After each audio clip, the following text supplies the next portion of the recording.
Hi everybody, today I want to talk to you about how I crochet flat circles for my work. So flat single crochet circles, so something like this that would cover the bottom or to cover the inside here. I need to make circles in various sizes because I use lids and lids and containers of various sizes, and I need to be able to make these circles to cover the bottoms. So this method here, it'll allow you to crochet a single crochet circle in any size that you need. So we're going to be following this pattern here. So it starts with your magic ring with 6 single crochets. And then what we're going to do is we're going to increase in each round for the first one. And then we're going to throw in 1 single crochet each row. So then the next one we throw in the 1 single crochet, amazing. We're going to throw in another single crochet, throw in another single crochet. So you would see this, so if the pattern were to repeat itself, you'd see 4 single crochet and an increase, 5 single crochet and an increase, 7, 8, 9.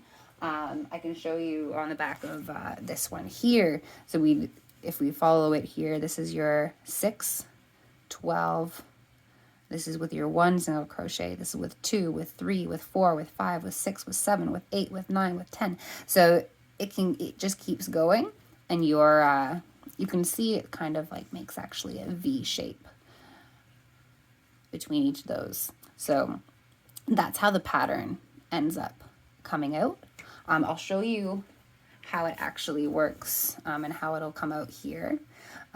You can also use this method to count in repeats if you're using a stitch marker, and I'll show you how to do that as well.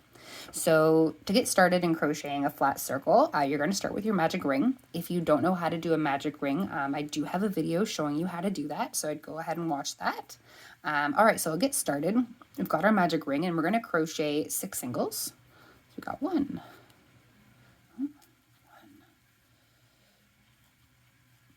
2, 3, 4, 5, 6. Now I always use a stitch marker when I'm working in the round, unless I'm really lazy and I'm doing something called extreme crocheting, where I just count it all in my head. And if I lose my place, well, I'm in big trouble and I'm going to have to read my work to find out. So definitely recommend putting your stitch marker into your last stitch. This will save your place, and it will allow you, as I said, to count in repeats instead of counting up to your total stitch count, because the number can get quite high if you keep going. So let's look at that here. All right, so next row we're doing an increase in each stitch. Amazing, so let's get that started. All right, so we got our 1, 2, 3, 4, 5, 6, 7,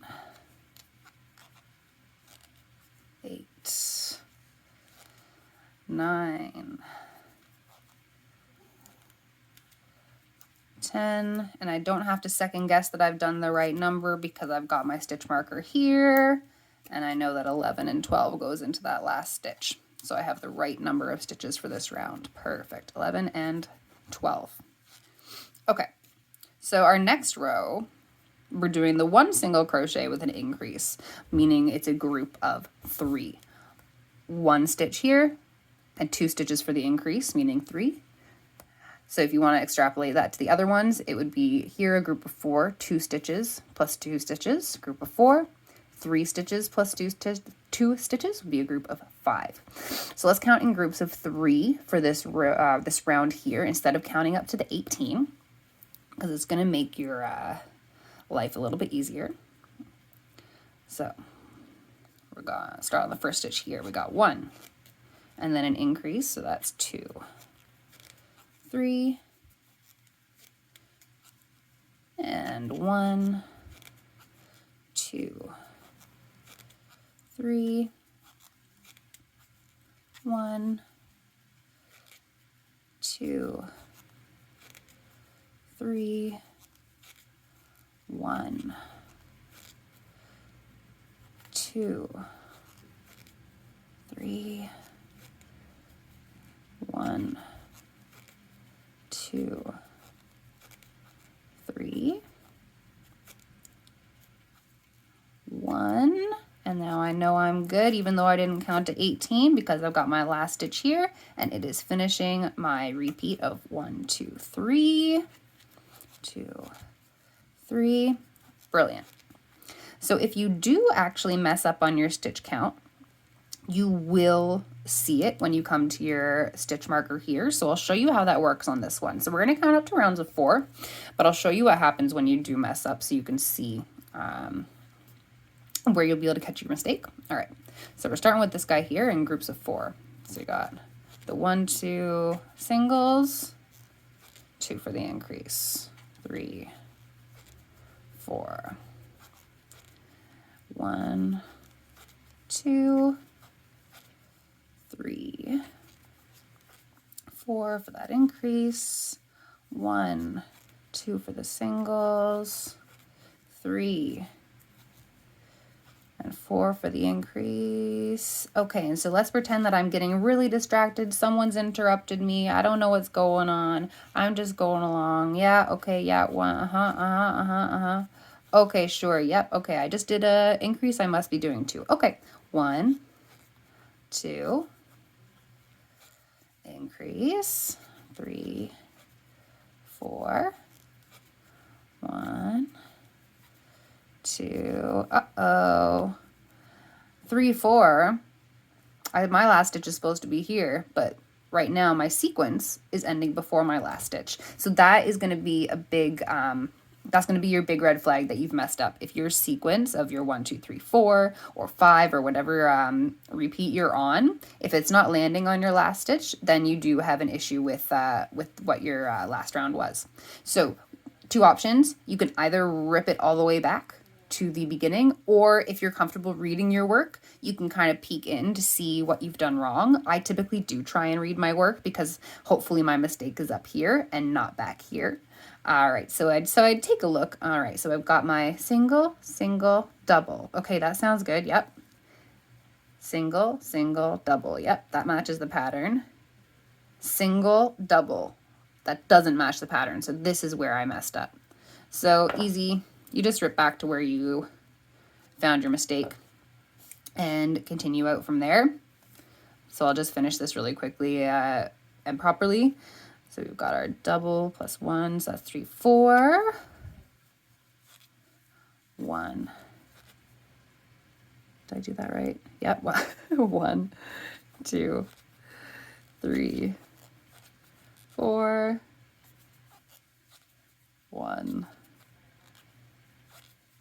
Oh my gosh, I didn't do it right. See? My 3, 4 is not landing on my proper stitch, so I must have done something incorrect. Yep, I can see 3 singles here for some reason.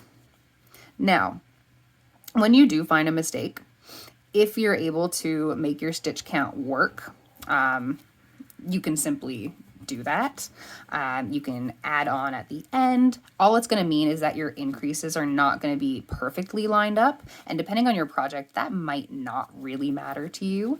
But if you want those perfect lines like you saw on the back of this guy here, where you have all of these line up, then you're going to want to go back and fix your work. Otherwise, you might get a little bit of a shift in either direction. But let me just finish this guy here. But yeah, I like to rip it back to my mistake just to keep it clean. But there are lazy times where I will just add the stitch on at the end and kind of forget about it. As long as your stitch count matches your final count here, it kind of comes out in the wash. All right, so as you can see, we've gotten a bit of our flat circle going on. So what's really going to happen is your circle, it does kind of come out as a 6-sided. I can't remember what a 6-sided thing is called.